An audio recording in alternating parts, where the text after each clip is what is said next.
Kebanyakan orang hari-hari ini makin stres karena ngerasa dunia semakin sulit. Semua fokus sama diri sendiri, nggak lagi peduli sama orang lain, dan merasanya semua harus survival mode on. Roma 12 menuliskan, take your everyday ordinary life, your sleeping, eating, going to work, and walking around life and place it before God as an offering. Dari awal nggak pernah ada dua dunia, dunia spiritual dan dunia duniawi. Keduanya harusnya jalan bareng, Tuhan ada di sana. Memang ironisnya, semakin sedikit orang yang percaya bahwa Tuhan itu masih relevan, masih ada yang namanya pengharapan dan kasih. Karena di sisi yang lain, semakin banyak orang yang menyebut dirinya orang percaya, justru kehilangan rasa dan warna. Mereka nggak lagi jadi pengaruh dan dampak buat dunia ini. Sehingga orang nggak bisa melihat contoh.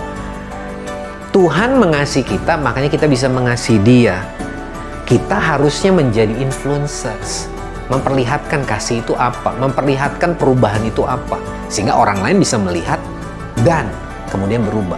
Disinilah Transformation Church terpanggil.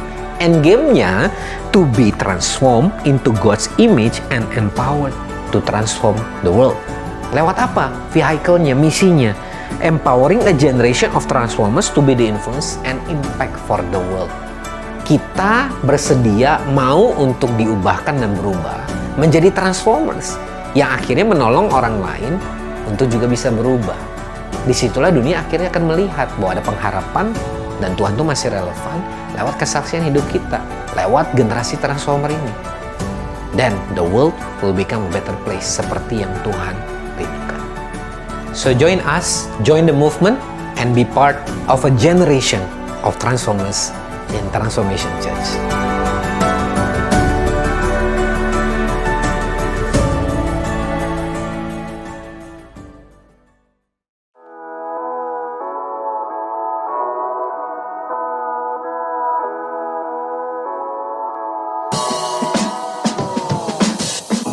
Halo Transformers, welcome to Transformation Church. Kami bersukacita dapat menjumpai Anda di TC Online Sunday Service hari ini. Doa kami semoga Anda sekeluarga senantiasa hidup dalam damai sejahtera, sehat dan terus bertumbuh dalam menjalani transformation journey kita bersama. Saya percaya kita semua sudah belajar bersama-sama dan terus bertumbuh di dalam Tuhan melalui tema Why then How di sepanjang bulan Desember ini. Apapun yang kita kerjakan dan dimanapun kita ditempatkan, itu semua adalah bagi kemuliaan namanya. Saya percaya kita semua antusias dan kita akan belajar banyak dari tema bulan ini. Dan sekarang mari kita siapkan hati untuk memuji dan menyembah Tuhan bersama-sama serta menerima kebenaran firman Tuhan.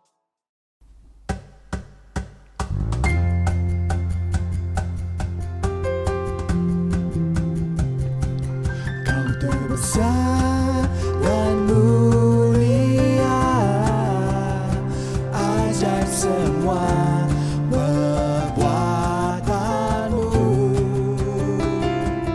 Kau terbesar dan mulia, biarlah semua memujimu.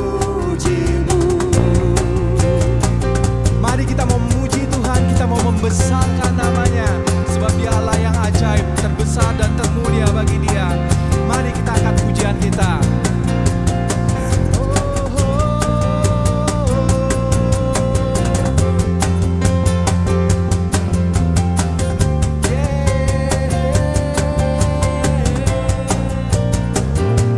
Senang hati aku memuji, senang jiwaku bernyanyi, karena Roh-Mu ada dalamku, Tuhan.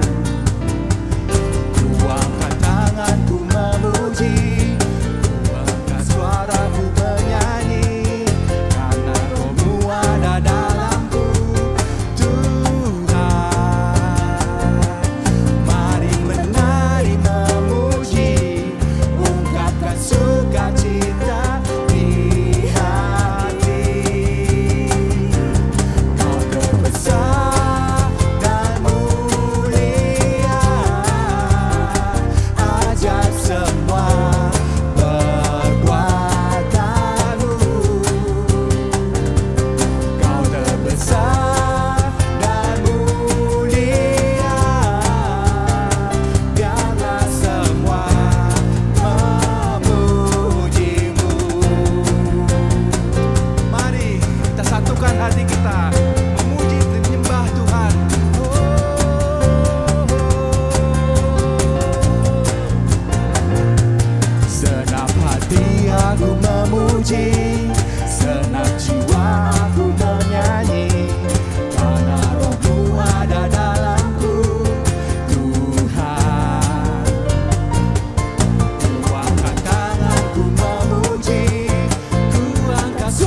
sukacita di hati.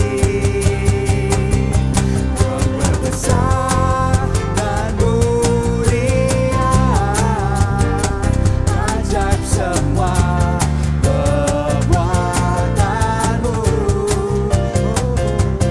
Kau terbesar dan mulia, biarlah semua memujimu.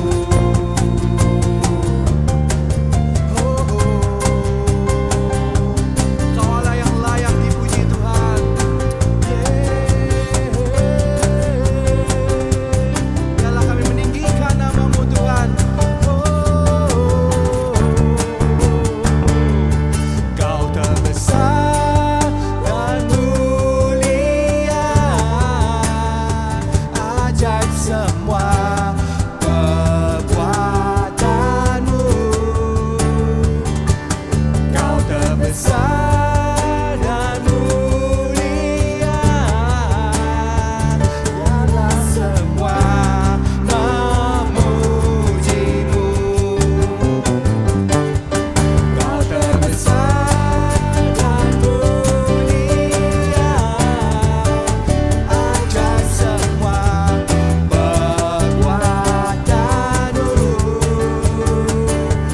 Kau terbesar dan mulia, biarlah semua memujimu. Biarlah semua memuji. Sekali lagi katakan, biarlah semua memuji. Biarlah semua memujimu. Yes, kemuliaan buat Tuhan. Mari saat ini kita mau datang sama Tuhan. Kita mau katakan, terima kasih Tuhan. Engkau selalu ada Tuhan di dalam setiap kehidupan kami Tuhan.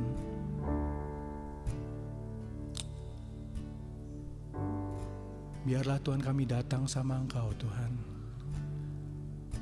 Pagi hari ini Tuhan, karena kami percaya Engkau Allah yang sanggup menyediakan segala sesuatunya bagi kami Tuhan. Kau yang sanggup membukakan jalan bagi kami Tuhan.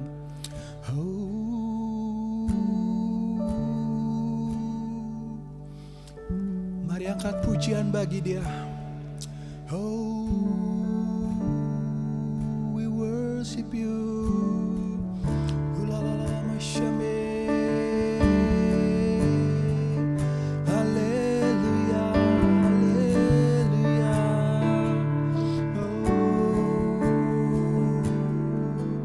You are here, moving in our midst. I worship You, I worship You. You are here, working in this place. I worship You. Sekali lagi kita mau katakan, You are here Lord, You are here in this place, working in our midst. I worship You, I worship You. You are here, working in this place. I worship You, I worship You. You are waymaker, miracle worker, promise keeper, light in the darkness. My God, that is who You are.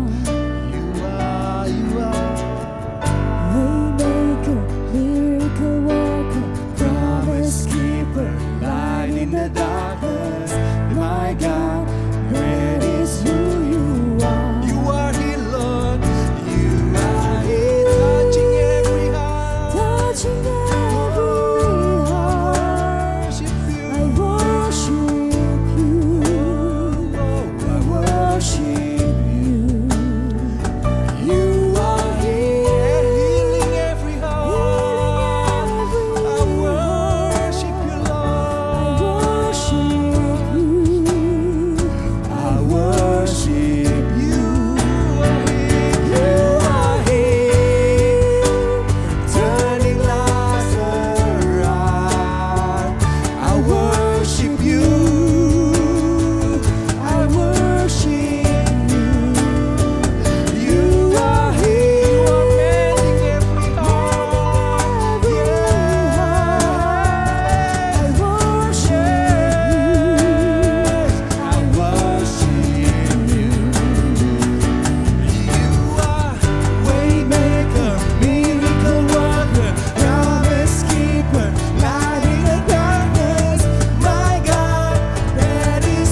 miracle worker. You are a promise keeper for us, Lord.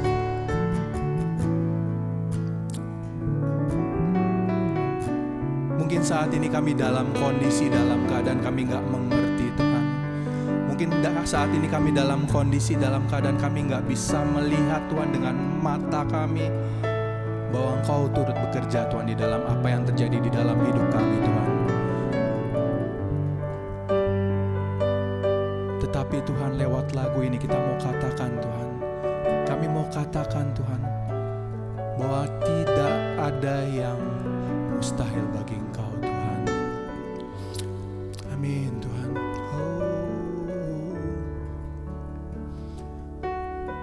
Amin, Tuhan. Yes, amin, Tuhan.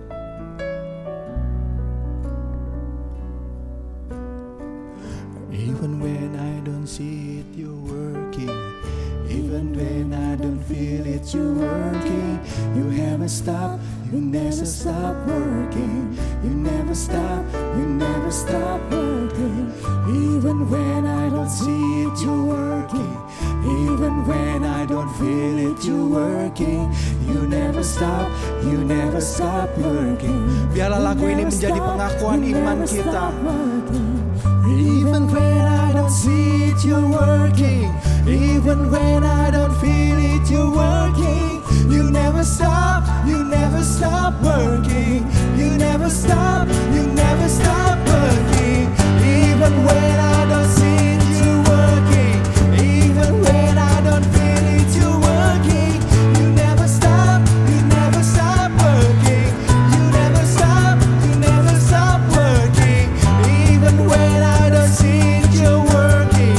Even when I don't feel it, you're working. You never stop working. You never stop. Sekali lagi katakan. Even when I don't see it, you're working. Even when I don't feel it, you're working. You never stop working. You never stop. Waymaker, miracle worker, promise keeper, light in the darkness. My God, that is who you are. You are. Promise keeper, light in the darkness. My God, that is who you are. You are Waymaker, miracle worker, promise keeper, light in the darkness. My God, that is who you are. Sekali lagi katakan. Waymaker, miracle worker, promise keeper, light in the darkness. My God, that is who you are.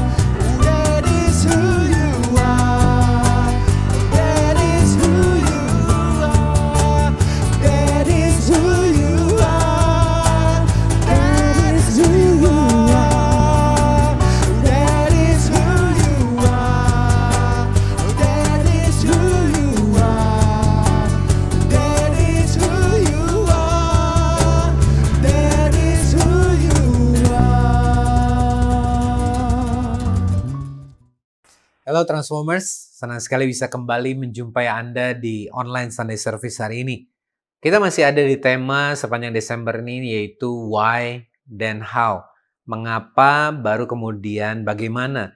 Kita terus belajar lewat sharing firman Tuhan dan juga kesaksian dari beberapa guest speaker yang sudah 2 minggu terakhir ini sudah memberkati kita lewat apa yang mereka nyatakan lewat pengajaran firman Tuhan, juga lewat kesaksian mereka. Ricky bicara soal bagaimana kita mengerti bahwa ketika kita menjawab panggilan Tuhan, callingnya Tuhan, kadang-kadang nggak convenience. Tetapi Tuhan menunjukkan kalau Dia yang memanggil, Dia memberikan kesanggupan, bahkan Dia menghadirkan karya yang luar biasa untuk melakukan pekerjaan-pekerjaan yang dahsyat. Dan minggu yang lalu, Peter memberikan sebuah encouragement buat kita semua. Waktu kita melakukan apa yang menjadi kehendak Tuhan, kita memilih untuk jadi dampak, jadi berkat, dengan menyerahkan hidup kita kepada Tuhan, justru income itu akan menjadi sesuatu yang Tuhan akan anugerahkan. Dan saya percaya kita semua sudah dikuatkan dan dibangun oleh karenanya. Nah, hari ini kita akan masuk di minggu yang ketiga, dan izinkan saya untuk membagikan sebuah topik yang diberi judul Popularity or Purpose. Bagaimana kita memilih apakah menjadi populer atau diterima oleh banyak orang dibandingkan dengan purpose atau panggilan Tuhan atau tujuan yang Tuhan miliki dalam kehidupan kita. Nah, saya ingin membukanya dengan menyampaikan ayat dari Ibrani pasal yang ke-11 ayat 24 sampai 26 karena hari kita akan belajar dari seorang tokoh di dalam Alkitab kita namanya Musa. Dituliskan begini, karena iman maka Musa setelah dewasa menolak disebut anak putri Firaun karena ia lebih suka menderita sengsara dengan umat Allah daripada untuk sementara menikmati kesenangan dari dosa. Ia menganggap penghinaan karena Kristus sebagai kekayaan yang lebih besar daripada semua harta Mesir, sebab pandangannya ia arahkan kepada upah. Nah, saudara, ini adalah sebuah statement yang menggambarkan pilihan seorang Musa ketika dia harus memilih apakah kenyamanan, popularitas dia sebagai orang yang ada dalam kerajaan Mesir, ataukah purpose yang Tuhan berikan bagi hidupnya. Nah, saudara, hal pertama yang saya ingin mulai adalah begini. We can only imagine everybody likes us. I can only imagine everybody likes me. Coba kalau saudara bayangkan sebentar bahwa semua orang yang pernah Anda temui, keluarga, teman-teman, semuanya, mereka itu menerimamu apa adanya, semuanya itu mendukung semua yang Anda lakukan, pilihan-pilihan yang Anda pilih, cara Anda bicara, tindakan-tindakan Anda, pakaian yang Anda pakai, rambutmu, apapun, pokoknya seluruh kehidupanmu, bayangkan semua orang, semuanya menerima dan nggak ada komplain sama sekali. Intinya orang bilang, kamu tuh awesome, luar biasa. Coba saudara bayangkan ini. Nah, pertanyaannya, mungkin saudara kalau membayangkan ini bisa jadi sesuatu yang menyenangkan, bukan? Kalau semua orang approves you, semua orang accept you just the way you are. Unfortunately, sayangnya, ini hanya sebuah mimpi. Dengar baik-baik, it is an impossibility to have everyone likes me, likes you. Adalah sebuah kemustahilan untuk memiliki semua orang atau supaya semua orang itu suka sama kita. Impossible, tidak mungkin atau mustahil. Apapun yang upaya atau sesuatu yang kita kerjakan, kita nggak bisa menyenangkan semua orang. Oke? Tetapi yang jadi persoalan adalah kita itu berpikir bahwa apa yang orang lain pikirkan tentang kita itu penting. Pandangan, pendapat, pikiran orang tentang kita itu matters. Jadi kadang-kadang kita suka punya pemikiran gitu. Orang kira-kira suka nggak ya sama saya? Dengan cara saya berpakaian, dengan cara saya bicara. Apakah baju yang saya pakai ini membuat saya kelihatan lebih baik, kelihatan agak lebih gemuk, atau rambut saya rapi nggak ya? Potongannya keren nggak ya? Potongannya bagus nggak? Atau kalau sebagai seorang pengkhotbah, saya bisa saja berpikir, orang seneng nggak ya dengar khotbah saya? Kira-kira memberkati nggak ya? Kepanjangan atau kependekan? Atau lucu atau seru gitu? Coba Anda bayangkan kalau saya ini ketika berkhotbah, itu fokusnya hanya mengkhotbahkan apa yang orang ingin saya khotbahkan. Artinya, saya mengatakan apa yang orang-orang ingin saya katakan. ketimbang saya menyampaikan kebenaran firman Tuhan, dan artinya kadang-kadang itu bicara soal sesuatu yang tidak nyaman untuk didengar atau men-challenge audience akan pertanggungjawaban mereka atau posisi mereka sebagai pengikut Kristus. Bagaimana saya bisa berkhotbah kalau yang saya sampaikan hanya yang orang-orang ingin dengar? Nah, tentunya kalau kita jujur, kita mesti mengakui bahwa apa yang orang lain pikirkan tentang kita itu penting buat kita gitu. Kita itu membutuhkan penerimaan orang. Kita mesti akui dengan jujur. Tetapi kita harus hati-hati karena kalau ini menjadi kebablasan atau berlebihan, bahwa penerimaan orang lain itu mempengaruhi diri kita begitu kuat, dalam bahasa sekarang itu other people's validation, validasi atau penerimaan atau peneguhan, konfirmasi dari orang-orang itu mempengaruhi hidup kita sedemikian rupa, cepat atau lambat kita hanya akan menjalani hidup kita menurut apa kata orang. Apa yang menurut orang lain itu baik, apa yang menurut orang lain itu bagus. Nah, kalau kita sudah terjebak dalam situasi kayak gitu, kita ada dalam masalah besar, saudara. Kenapa? Ya, yang pertama, if you live for the approval of people, you will live according to their opinions.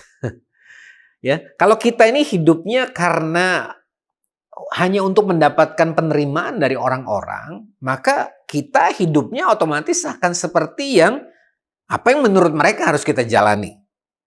Nah, problemnya begini. Yang pertama, what people might be saying about you, about me, can be wrong. Nggak semua opini orang itu benar gitu. Bisa aja salah. Yang kedua, what one person says about you might be contradicted by someone else. Artinya, beda orang, beda opini. Yang satu bilang apa, yang satu bilang apa. Bayangkan. Ya, ini biasanya wanita, walaupun pria juga bisa begini. Kalau Anda nih punya teman-teman gitu ya, banyak terus nanya gitu, baju ini kelihatan bagus nggak kalau saya pakai? Bayangkan teman yang satu bilang, kayaknya agak kurang pas ya, kamu kelihatan agak gemuk jadinya. Terus teman yang satu waktu ditanya bilangnya apa? Enggak, keren-keren, udah pakai aja, kamu kelihatan keren, cakep. Terus waktu tanya suaminya, suami bilang apa? Kamu selalu terlihat paling cantik di antara semua wanita. Ya, cara paling aman, jalan paling aman jadi seorang suami. Nah, pertanyaannya, terus pendapat siapa? Opini siapa yang paling tepat? Teman yang pertama yang bilang kamu kelihatan gemuk pakai baju itu, teman kedua yang bilang kamu kelihatan keren, atau suami yang tidak memihak gitu, cari aman. Nah, tentunya kita jadi orang yang akhirnya gini, kalau kita hidupnya itu benar-benar bergantung sepenuhnya sama opini orang lain, kita akan jadi kebingungan gitu dengan semua pilihan kita. Tentunya contoh tadi itu kelihatannya sangat simpel dan sederhana. Tapi bayangkan kalau hal tersebut terjadi pada setiap keputusan dan pilihan yang kita mau lakukan dalam hidup kita. Yang kedua, if you live for the approval of people, ini yang lebih penting. It will keep you from the purposes of God. Kalau kita ini hidupnya demi penerimaan orang, demi persetujuan orang, demi menyenangkan banyak orang atau semua orang, maka kita itu justru akan terhalang dari penggenapan apa yang menjadi tujuan yang Tuhan taruh dalam hidup kita. Nah, kita akan bahas lebih lanjut soal ini ya. Dengar baik-baik. If you are consumed with what people think of you, you will forget what God thinks of you. Kalau kita ini terlalu memikirkan atau fokus kepada apa yang orang-orang pikirkan tentang saya, apa yang orang-orang pandangan pendapat orang-orang tentang saya, kita jadi lupa atau nggak fokus lagi sama apa yang Tuhan pikirkan tentang pribadi saya, pribadi Anda. Dengan kata lain, dengar baik-baik, the fastest way to forget what God thinks of you is to become obsessed with what other people think of you. Cara termudah dan tercepat untuk melupakan apa yang Tuhan pikirkan tentang Anda, pribadi Anda, adalah dengan menjadi terobsesi atau bergantung penuh kepada apa yang orang-orang pikirkan, opini orang lain tentang Anda. Nah, ini jadi masalah besar. Ya. Karena apa yang Tuhan pikirkan tentang diri kita itu seperti apa? Yang pertama, Tuhan bilang you are completely accepted. Engkau itu sepenuhnya diterima apa adanya sama Tuhan. Ya, bahkan dalam surat Paulus kepada Titus pasal ketiga 7 dikatakan gini, supaya kita sebagai orang yang dibenarkan oleh kasih karunia-Nya berhak menerima hidup yang kekal sesuai dengan pengharapan kita. Dalam terjemahan Contemporary English Version CEV, orang yang dibenarkan oleh kasih karunia-Nya berhak menerima hidup yang kekal ini dikatakan gini, He made us acceptable to God. Dia menjadikan kita diterima oleh Tuhan.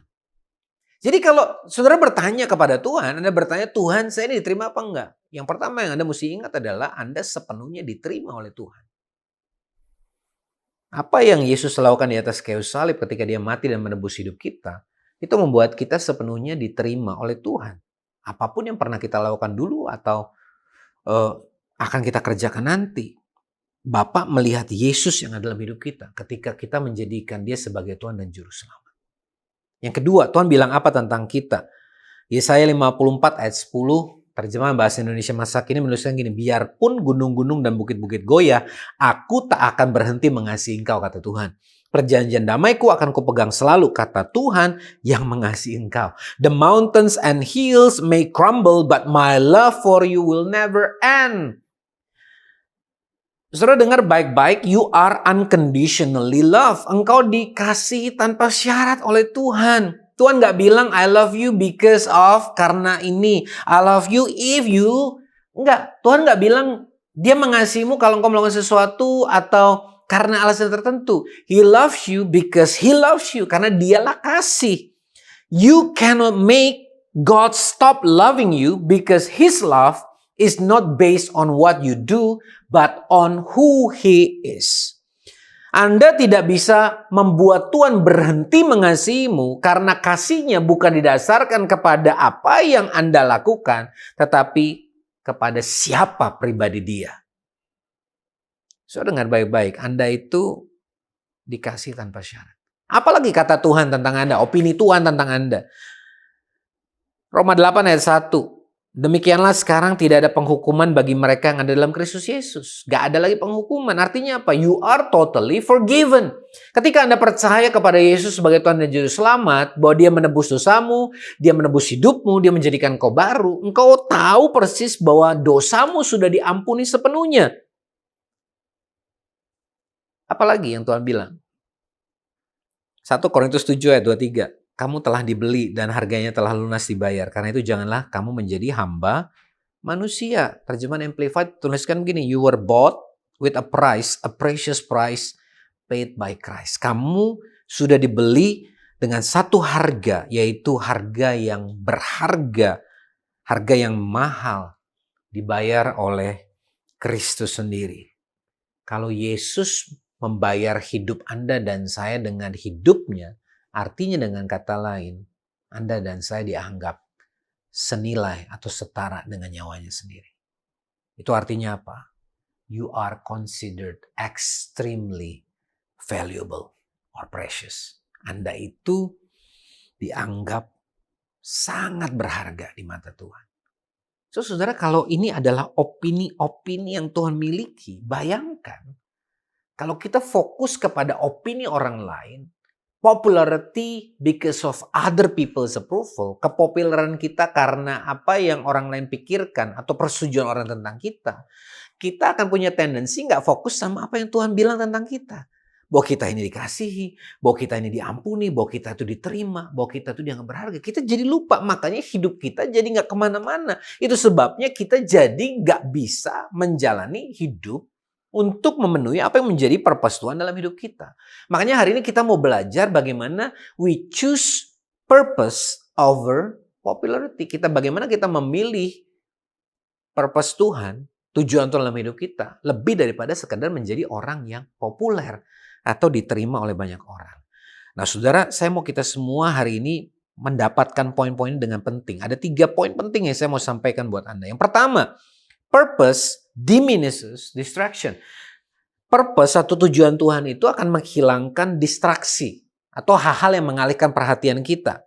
Nah, salah satu tantangan terbesar yang seringkali mengalihkan perhatian kita adalah perbandingan, comparison. Nah, saudara, mari kita kembali kepada kisah Musa tadi. Ya, Musa ini kisahnya sangat menarik. Ini adalah seorang anak Ibrani yang dilahirkan dan disembunyikan oleh ibunya, ditaruh di dalam keranjang pandan katanya, papirus basket, karena pada saat itu Firaun mengambil sebuah tindakan yang luar biasa ekstrim, mengeluarkan perintah bahwa semua bayi laki-laki yang dilahirkan oleh bangsa Israel harus dibunuh. Sehingga kemudian ibu dari Musa ini menaruh baby Moses ini ke dalam keranjang pandan itu, lalu kemudian ditaruh di sungai dengan harapan bahwa putri Firaun akan menemukan bayi ini, kemudian kasihan dan menyelamatkannya, bahkan membesarkannya di dalam keluarga Mesir. Nah, saudara tahu, that's exactly what happened. Itu yang terjadi. Aneh tapi nyata. Pada saat ketika semua orang yang ada di bawah pemerintahan Firaun tahu bahwa semua bayi Ibrani maksud saya harus dibinasakan, dibunuh, justru bayi ini yang ditemukan oleh putri Firaun sendiri diselamatkan, tidak dibunuh, bahkan dibesarkan. Jadi Musa itu menarik ya, dia tuh ada di antara tengah-tengah gini. Satu sisi dia adalah seorang Ibrani, darahnya itu darah orang Ibrani, tetapi dia dibesarkan sebagai orang Mesir. Bayangkan ketika dia sampai di satu usia yang cukup dewasa, dia akan mulai menyadari bahwa dia itu punya dua kewarganegaraan. Makanya kembali kepada ayat yang tadi kita baca di awal, Ibrani 11 ayat 24 menuliskan, karena iman by faith, maka Musa setelah dewasa menolak disebut anak putri Firaun. Karena dia ada di tengah-tengah nih, saudara. Coba mari kita bayangkan soal comparison, distraction yang bisa menarik kita itu keluar dari purpose kita. Orang-orang Mesir tentunya pasti tahu bahwa ini anak pangeran Mesir ini bukan asli orang Mesir. Ini dibesarkan oleh putri Firaun, tapi sebenarnya orang Ibrani gitu kan. Pasti mereka akan bisa sering membandingkan dengan mungkin saudaranya atau orang-orang lain yang merupakan orang-orang yang Mesir sejati, Mesir yang murni gitu ya secara darah. Di sisi lain orang Israel mungkin bisa jadi nggak semuanya happy dengan apa yang Musa miliki. Karena ketika banyak orang harus memiliki anak yang dibunuh pada saat itu, atau kehidupan yang sulit, Musa sebagai orang Ibrani justru hidup nyaman di dalam istana. Di dalam istana Firaun. Bahkan mungkin mereka berpikir bahwa ini tipe-tipe pengkhianat gitu. Makanya kita membaca dalam kisah hidup Musa itu, suatu ketika Musa itu melihat bagaimana seorang Mesir sedang memukul ada seorang dari bangsa Ibrani. Dan Musa mengambil tindakan yang mungkin dia pikir heroik. Dia menyelamatkan orang Israel ini dan kemudian dia membunuh orang Mesir ini. Nah, sedihnya adalah bukannya dia dianggap sebagai pahlawan, justru kejadian itu dilaporkan. Ketika ia melihat ada orang Ibrani yang sedang berantem dan dia melerai orang ini, orang Ibrani justru mengatakan, apa yang kamu akan lakukan? Apakah engkau akan membunuh kami seperti yang kau lakukan kepada orang Mesir itu? Disitulah Musa ketahuan dan akhirnya dia kabur dari Mesir. Saudara bayangkan, hidupnya itu nggak mudah. Oleh orang Mesir dia tidak dianggap murni Mesir, oleh orang Israel bisa jadi kemungkinan dia tidak dianggap murni orang Israel. Situasinya serba salah. Nah, waktu dia kabur dikatakan dia pergi ke satu tempat in the middle of nowhere dan menikah dengan istrinya Zipora. Dia hidup sebagai buronan. Di tengah-tengah padang belantara, satu sisi dia merasa bersalah karena sebagai orang yang dipanggil dan punya tujuan purpose yang luar biasa, tapi gagal karena dia pakai caranya sendiri. Dan otomatis dia nggak punya lagi confident.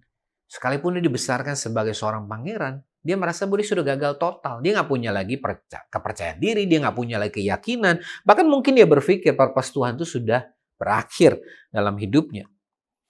Kenapa, saudara? Karena ketika dia fokusnya kepada penerimaan orang, kepada orang Ibrani ataupun orang Mesir. Mungkin orang Ibrani ya, karena dia menyadari bahwa dia itu adalah orang Ibrani.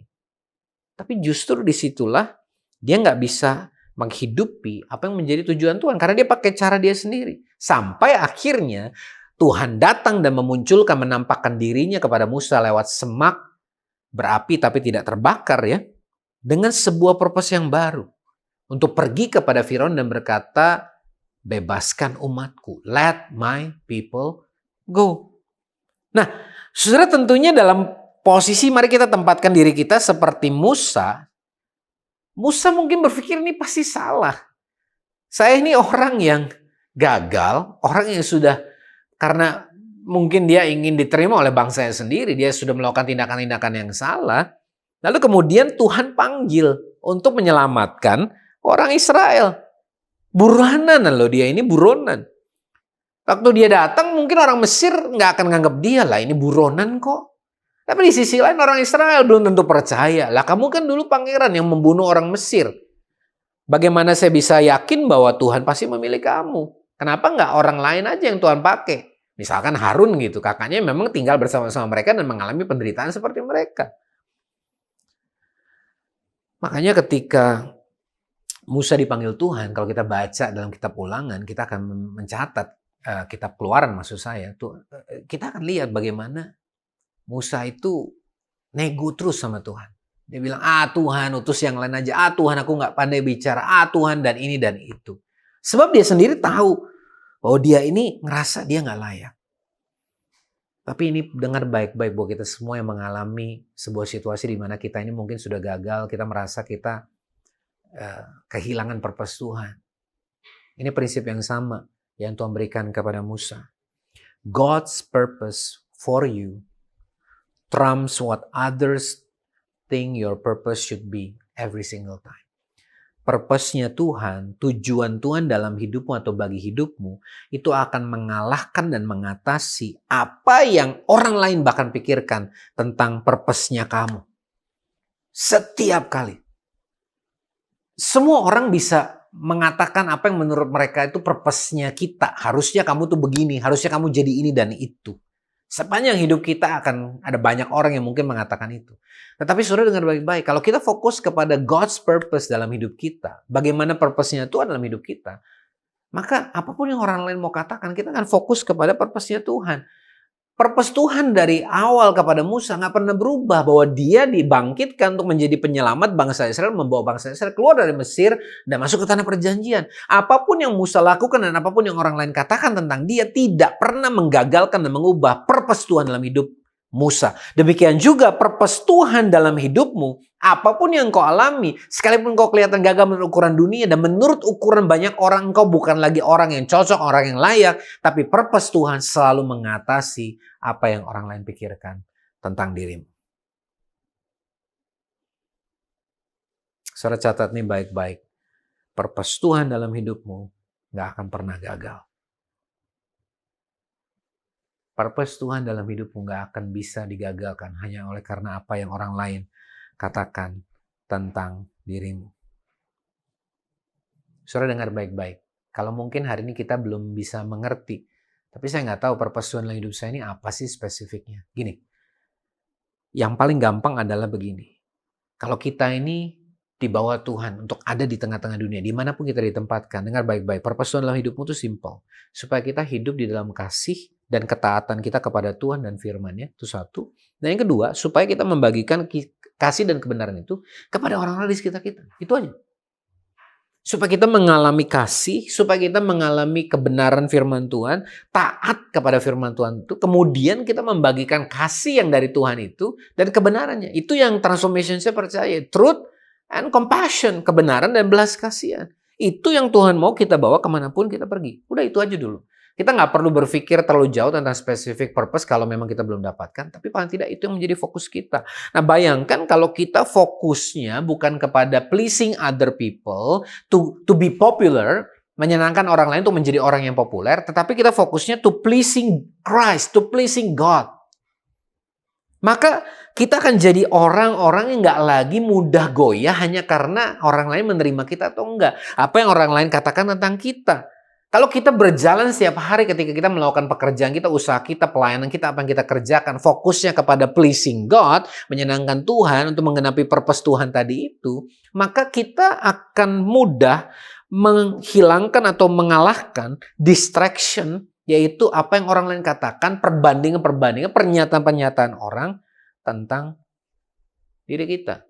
Kalau Anda adalah orang yang masih muda, orang yang single, mungkin belum paham betul purpose Tuhan itu apa.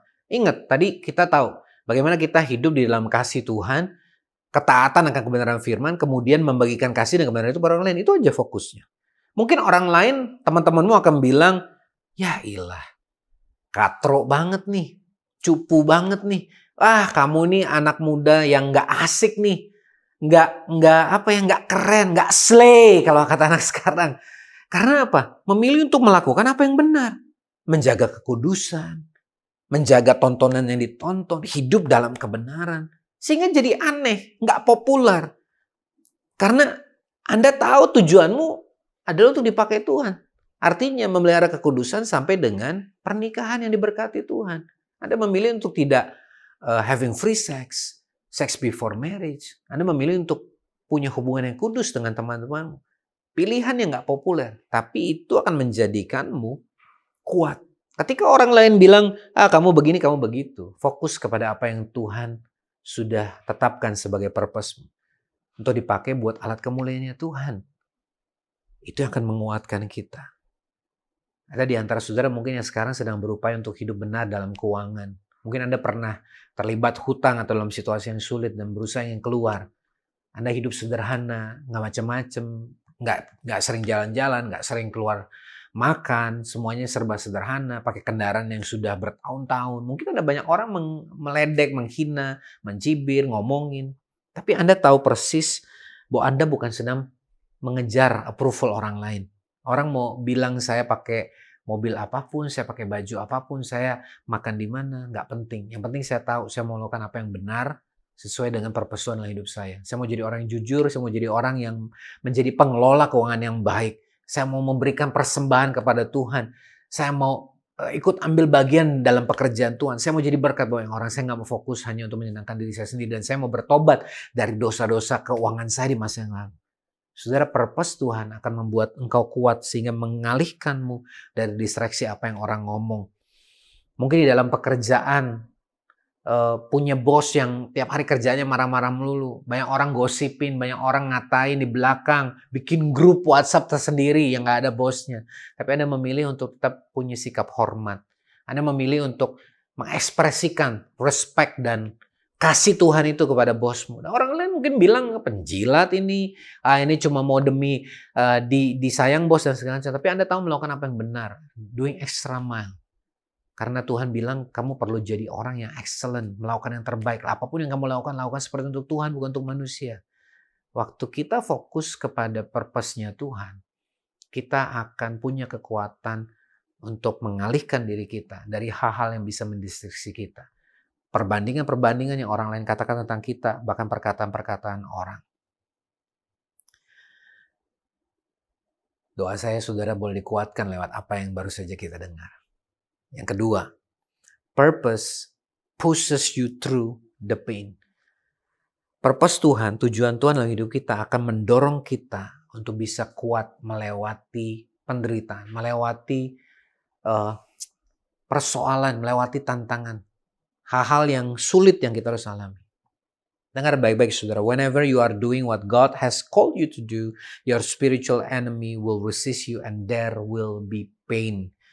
Apapun yang engkau lakukan, kalau itu adalah untuk meresponi panggilan Tuhan dalam hidupmu, maka musuhmu si jahat, iblis akan mencoba untuk menghalang-halangi engkau dan pasti ada hal-hal yang menyakitkan atau penderitaan. Saudara tahu kalau orang itu sedang membuka pintu, tapi kemudian ditahan, maka orang yang membuka pintu itu akan berupaya dengan keras dan pasti tangannya menjadi sakit. Kalau kita sudah melakukan apa yang benar, saudara harus bersiap, pasti ada yang gak suka dan menghalangi kita. Lihat Musa, saudara, waktu dia datang ke Mesir dan ketemu sama Firaun, dia hanya mau melakukan apa yang menjadi purpose-nya Tuhan. Dia mengatakan, Tuhan bilang, bebaskan umatku supaya mereka bisa beribadah. Bahkan lewat Musa Tuhan melakukan banyak perkara. Tongkatnya jadi ular, ya. Kemudian sungai Nil menjadi air merah seperti darah dan begitu banyak hal. Tetapi saudara, lewat apa yang terjadi, Firaun dan orang-orang Mesir tidak mau mendengarkan Musa. Ibrani 11 ayat 25 sampai 26 kita tadi sudah baca, Musa lebih suka menderita sengsara dengan umat Allah daripada untuk sementara menikmati kesenangan dari dosa. Musa itu diperlakukan dengan tidak adil, dia dihina, dia disuruh pergi, diusir oleh Firaun. Dan otomatis ini semua pasti menyakitkan. Bagaimana saudara sebagai seorang buronan yang kabur terus kembali, terus mau membebaskan bangsanya. Oleh bangsanya dia ditolak dan ditertawakan karena ketika dia minta untuk orang Ibrani dikeluarkan, Firaun justru mengeraskan siksaan kepada para pekerja itu orang Ibrani. Orang Ibrani menjadi marah, bahkan Firman Tuhan menuliskan bahwa mereka mau melempari Musa sampai mati. Sampai Musa lapor sama Tuhan, Tuhan ini gimana? Mengapa engkau izinkan? Aku harus ngalamin gini. Bukankah aku sudah bilang pilih yang lain? Nah saudara, di situ purpose Tuhan itu menjadi kekuatan buat kita untuk melewati masalah dan penderitaan. Ditolak bangsa Mesir, tidak dipercaya oleh bangsanya sendiri. Ini adalah sesuatu yang menyakitkan. Saudara bayangkan Musa dealing dengan semua ini kepada Tuhan seperti tadi dibilang. Tetapi Tuhan menguatkan Musa. Tiap kali Musa berkata-kata kepada Tuhan, datang kepada Tuhan, dia dikuatkan. Tuhan mengingatkan kembali kepada purpose-nya. Kenapa Tuhan memanggil Musa? Sebab dia mau membawa orang Israel ini masuk ke tanah perjanjian. Bahkan saudara kalau kita baca ketika orang Israel akhirnya boleh lepas, dibawa dari perbudakan keluar dari dari perbudakan Mesir. Ketika mereka menghadapi Laut Merah, orang Israel komplain lagi dan komplainnya kepada Musa. Apa nggak ada kuburan katanya di Mesir sampai kami ini harus dibawa untuk mati di sini. Dan Tuhan melakukan hal yang dahsyat ketika Tuhan memerintahkan Musa mengangkat tongkatnya ke arah laut. Laut Merah itu terbelah, mereka bisa lewat. Bahkan ketika orang Mesir mengejar, Laut Merah tertutup kembali sehingga mereka menang. Dan mereka bersorak-sorai. Tapi saudara, ketika mereka mulai kekurangan makanan, komplain lagi kepada Musa. Dikasih mana, bosan, komplain lagi, minta daging. Dan seterusnya. Saudara bisa bayangkan bagaimana Musa itu diperlakukan dengan tidak adil bukan hanya oleh orang Mesir, bahkan oleh bangsanya sendiri. Orang-orang yang nggak tahu diri dan nggak tahu berterima kasih. Sebagai pemimpin dari bangsa yang begitu besar ini sudah begitu sulit, bahkan situasinya dibuat lebih menyakitkan. Tetapi saudara ketika Musa fokus kepada purpose-nya Tuhan, dia sanggup melewati ini semua. Saudara, satu hal yang pasti kalau kita mau mengerjakan purpose dan panggilan dalam hidup kita, tentunya nggak akan semuanya mulus, pasti ada tantangan. Tapi kalau kita kembali terus mengingat dan fokus kepada purpose Tuhan, itu akan memberikan kita kekuatan untuk melewati setiap proses, bahkan pain, bahkan penderitaan. Itu akan membuat kita sama seperti Yesus. Saudara bayangkan, orang Romawi waktu itu nggak mau ada keributan, mereka dengerin aja apa yang maunya imam-imam kepala, orang-orang ahli Taurat. Sedangkan orang-orang imam kepala, orang-orang Yahudi ini justru nggak mau ada orang banyak yang jadinya akhirnya ikut Yesus. Nanti gimana dengan mereka gitu kan. Bahkan Petrus sendiri juga nggak bisa paham. Waktu Yesus bilang bahwa anak manusia itu harus menderita sengsara dan mati. Petrus nggak bisa paham dan bahkan bilang jangan sampai ini terjadi. Saudara bayangkan jadi Yesus. Orang yang mau diselamatkan adalah dunia ini. Tapi yang Romawi nggak peduli, yang Israel mau mengkhianati dia, bahkan orang-orang yang disebut tokoh agama, bahkan muridnya sendiri nggak nangkep apa yang jadi maksud dia berjalan di dunia ini. Tapi saudara lihat, Yesus bertahan sampai akhir. Firman Tuhan mencatat ia mati, bahkan ia taat sampai mati di kayu salib. Kenapa? Karena dia fokus kepada purpose-nya Bapa dalam hidup dia, yaitu untuk menderita sengsara, menjadi tebusan buat manusia, sehingga manusia dan Bapa hubungannya dipulihkan. Saudara, tentunya kalau kita melakukan apa yang benar buat Tuhan, pasti ada banyak orang yang akan mengatakan ini nggak bagus, ini nggak bisa, bagaimana mungkin, sulit dan segala macam. Tetapi saudara, kita mesti paham bahwa kalau kita fokus kepada purpose-nya Tuhan, kita akan punya kekuatan, kita tahu kita ada di jalan yang benar. Nah tentu saudara, dari tadi saya bicara soal purpose-nya Tuhan, saudara mesti pastikan bahwa saudara sedang mengejar purpose Tuhan, bukan purpose-mu sendiri. Jadi pastikan nih kalau kita mau melewati prosesnya, pain-nya dan segala macam, penderitaan segala macam, pastikan yang kita kejar dan lakukan itu memang purpose-nya Tuhan. Jadi jangan sembarangan. Makanya kenapa kita perlu counsel, kita perlu nasihat dari orang-orang yang lebih rohani, kakak rohani atau bapak rohani kita, komunitas kita, supaya ketika kita melakukan ini, bersepakat dengan pasanganmu, kemudian berdoa kepada Tuhan dan mendapatkan konfirmasi. Supaya kalau kita memang mengejar apa yang memang menjadi purpose Tuhan, itu sudah benar. Ya, tentunya ini menjadi sebuah hal yang perlu kita ketahui juga. Jadi jangan takut saudara. Ketika kita memilih untuk taat kepada Tuhan daripada kepada approval atau penerimaan manusia, kita akan lihat Tuhan akan memberi kita kekuatan untuk melewati prosesnya. Yang ketiga, saudara, purpose empowers you to please God. Purpose itu akan menolong kita untuk kita bisa menyenangkan Tuhan. Sekali lagi saya mau katakan, you cannot please everyone. Engkau tidak bisa menyenangkan semua orang. Bahkan ada waktu-waktunya kadang-kadang kita suka berpikir kok kayaknya nggak ada satupun orang yang bisa disenangkan atau dipuaskan. Apa yang kita lakukan salah aja di depan semua orang. Tetapi dengar baik-baik. You can please God. Engkau bisa menyenangkan Tuhan. Ibrani 11 ayat 26 menuliskan tentang Musa. Dia menganggap penghinaan karena Kristus sebagai kekayaan yang lebih besar daripada semua harta Mesir. Sebab pandangannya ia arahkan kepada upah. Artinya apa? Menurut manusia dia pernah gagal karena dia membunuh. Sebagai manusia, dia mungkin nggak dihargai oleh orang Mesir. Sebagai manusia, orang Israel pun juga menolak dia, nggak percaya sama dia. Dia mengerjakan ini semua, hal-hal yang sulit ini melewati proses yang begitu berkepanjangan karena dia percaya dia melakukan purpose Tuhan dan dia mendapatkan upahnya. Artinya dia tahu, dia bisa pleasing God, dia bisa fulfill God's purpose dalam hidupnya. Lewat apa, saudara? Sederhana, lewat percaya, victorious faith, ya. Lewat iman dia kepada Tuhan, dan lewat ketaatan dia kepada Tuhan. Sekalipun menderita, sekalipun tidak menyenangkan, tetapi dia bertahan karena dia tahu apa yang dikejarnya bukan untuk manusia, menyenangkan manusia, tapi untuk menyenangkan Tuhan. You are not influenced by what others say or think or their comparison, but you seek to please God. Saudara dan saya jangan sampai atau bukan dipengaruhi itu sama apa yang menjadi kata orang, pikiran orang, bahkan orang membanding-bandingkan kita. Tapi yang kita cari dan kita kejar adalah apa yang menjadi kehendak Tuhan, yang berkenan kepada Tuhan. Apa yang orang lain pikirkan, opini orang lain, sebenarnya apa sih pada akhirnya? Bukankah opini dan perasaan dan pikiran orang lain tentang kita bisa berubah-ubah sesuai kondisi dan situasi? Yang paling penting pada akhirnya adalah apa yang Tuhan pikirkan tentang kita. There may be value in being liked by people. Mungkin ada bagusnya sih disukai orang. But there is a far greater value in being loved by God. Tapi kita tahu dikasih Tuhan itu jauh lebih penting.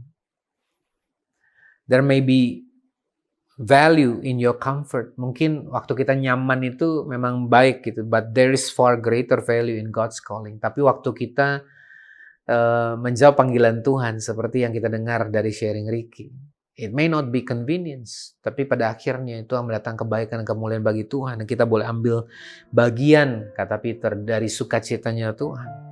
There may be value in fun with friends gitu. Kalau kita punya banyak teman yang terima kita, yang happy sama kita pleasing mereka. But there's a far greater value in faithfulness to God. Tapi kalau kita memilih untuk tetap bertahan kepada iman, kita memilih dengan siapa, kita membangun persahabatan, orang-orang bisa influence kita, orang-orang yang juga takut akan Tuhan, yang bukan berarti kita nggak mau bergaul, bukan berarti kita nggak punya teman, tapi justru kita mengizinkan hanya orang-orang yang benar, yang hidup dengan takut akan Tuhan, yang influence hidup kita sebagai inner circle kita. Karena kita mau jadi orang-orang yang tetap beriman dan setia kepada Tuhan.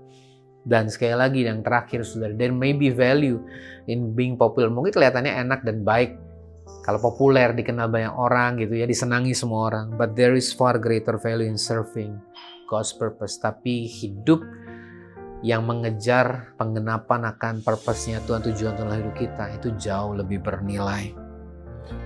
Jadi kalau ada di antara kita semua yang hari ini sedang dalam kondisi yang kelelahan, mungkin jenuh, mungkin dalam situasi kayaknya lelah juga ya gitu. Karena begitu banyak orang yang menghina, banyak orang yang ledek, banyak orang yang menghakimi, orang yang ini berpikir begini, orang yang sana berpikir begitu. Saudara, mari kita kuatkan diri kita seperti Tuhan berkata, tapi kuatkan dan teguhkan hatimu. Waktu kita fulfill apa yang Tuhan mau, waktu kita chasing God's purpose, kita mengejar purpose-nya Tuhan, tujuan Tuhan dalam hidup kita. Orang-orang boleh ngomong apa aja, tapi yang paling penting adalah apa yang Tuhan bicara kepada kita semua. Apa yang Tuhan mau dari kita. Kita nggak bisa menyenangkan semua orang, tapi kita bisa melakukan apa yang berkenan bagi Tuhan. Ada amin? So hari ini saudara, mari kita menguatkan hati dan kita fokus kepada apa yang Tuhan kehendaki. Dan kita berkata, I will choose purpose over popularity. Aku akan memilih purpose-nya Tuhan, tujuan Tuhan, daripada cuma sekedar jadi populer dan terima orang.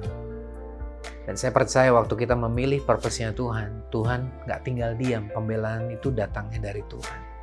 Hari ini saudara, mari datang membawa setiap kerinduan kita kepada Tuhan. Tuhan, aku berdoa supaya dimanapun anak-anakmu berada hari ini, kami percaya Engkau sudah menaruh purpose yang spesifik, yang unik buat setiap kita. Dan kalaupun ada di antara kami yang belum memahami secara spesifik, kami tahu paling tidak Tuhan mau supaya kami hidup di dalam kasih-Mu, hidup dalam ketaatan akan kebenaran firman-Mu, dan supaya kami boleh membagikannya kepada banyak orang. Truth and compassion. Supaya nama Tuhan dimuliakan, supaya banyak orang yang boleh dimenangkan begitu, supaya banyak orang menerima keselamatan, hidupnya ditransformasi dan dirubah untuk mengalami Tuhan. Dan Tuhan mau memakai setiap kami. Tuhan, kalau selama ini kami fokus kepada apa yang menyenangkan orang semata, apa yang orang pikirkan tentang diri saya, tapi hari ini saya mau bertobat dan saya mau fokus kepada apa yang berkenan buat Tuhan. Yang mau melakukan bukan sekedar apa yang populer, yang menyenangkan, yang membuat saya disukai banyak orang, tapi apa yang bisa saya lakukan untuk mengejar purpose Tuhan, tujuan, panggilan Tuhan dalam hidup saya. Dan kami biar memahami the why, mengapa ini semua, karena Tuhan mau supaya hidup kami, kemuliaan Tuhan dinyatakan, supaya hidup kami ada banyak orang yang diberkati, supaya kami menjadi anak-anak-Mu Tuhan, bejana Tuhan yang dipakai dengan luar biasa. Nah, hari kami berdoa Tuhan, Roh Kudus Kau yang menguatkan, meneguhkan, menghibur kami, supaya kami terus berjalan dalam kesetiaan bersama dengan Tuhan. Terima kasih Tuhan, kami tahu dalam kelemahan kami, kuasa Tuhan sempurna. Kasih karunia Tuhan cukup buat setiap kami. Dalam nama Yesus. Saudara, kalau hari ini ada di antara saudara yang mungkin dari tadi berpikir, tapi bagaimana saya tahu purpose Tuhan? Sedangkan saya sendiri bahkan belum pernah mengambil keputusan untuk mengikuti Tuhan. Hari ini juga, saat ini juga, kalau engkau mau, mari datang kepada Tuhan dengan hati yang bersalah, bertobat dari dosamu, dan katakan, Tuhan Yesus, aku percaya Engkau Tuhan dan Juru Selamatku. Aku bertobat dari dosaku. Aku percaya Yesus mati, menebus hidupku, mengampuni dosaku.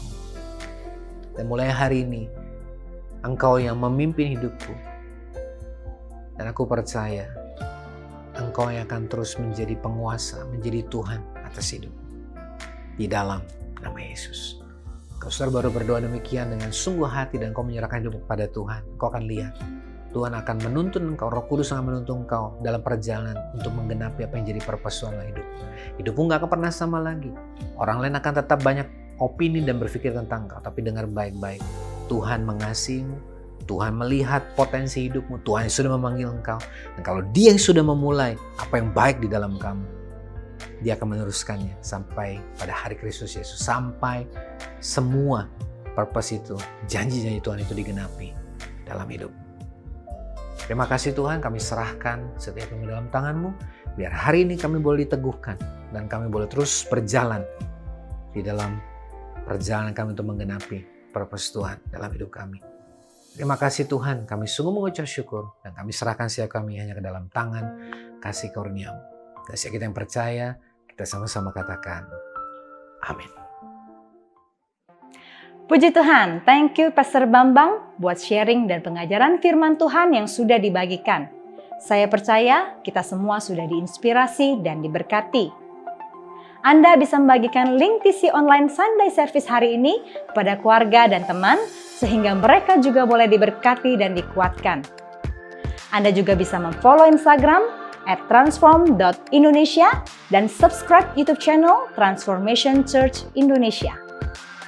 Bagi Anda yang rindu untuk beribadah bersama-sama, ibadah onsite TC diadakan setiap hari Minggu pukul 10 di Alam Sutra. TC Kids Service diadakan di waktu yang sama. Anda dapat mengirimkan DM ke Instagram TC untuk mendapatkan informasi lebih lanjut. Sekarang, sebelum kita mengakhiri TC Online Sunday Service hari ini, mari kita sekali lagi memuji dan menyembah Tuhan kita bersama-sama.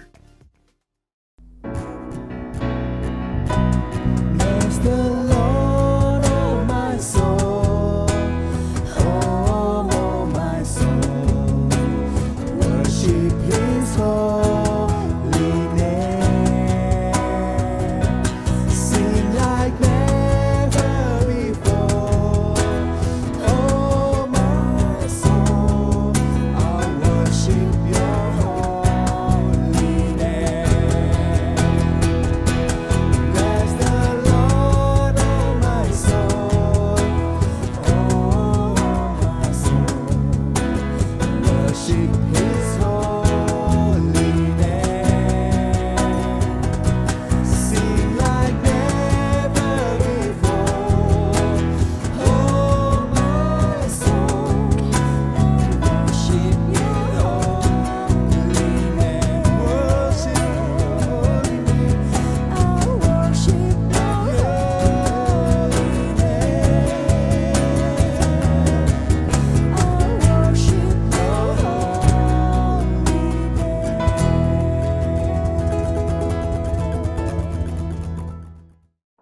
Puji Tuhan, hari ini kita kembali diberkati dengan luar biasa lewat ibadah online, worship, dan juga firman Tuhan yang sudah dibagikan. Saya percaya sudah menguatkan dan memberkati kita semua.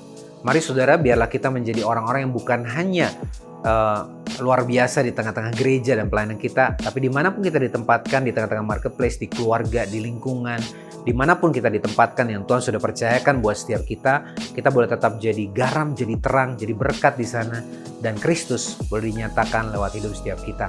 Biarlah kita menjadi pelaku firman yang taat dan setia. Mari sebelum kita mengakhiri ibadah online hari ini, arahkan hatimu kepada Tuhan dan terimalah berkat yang terbaik dari Bapa Surgawi, cinta kasih dari Yesus Kristus, dan persekutuan yang manis dengan Roh Kudus yang akan terus menyertai kita, memampukan kita untuk berjalan dalam kesetiaan dan ketaatan kepadanya, mulai hari ini bahkan sampai untuk seterusnya. Dan dalam hanya nama Yesus, kita sudah menerima berkat, mengucap syukur, dan sama-sama kita katakan, amin. Tuhan Yesus memberkati dan selamat hari Minggu.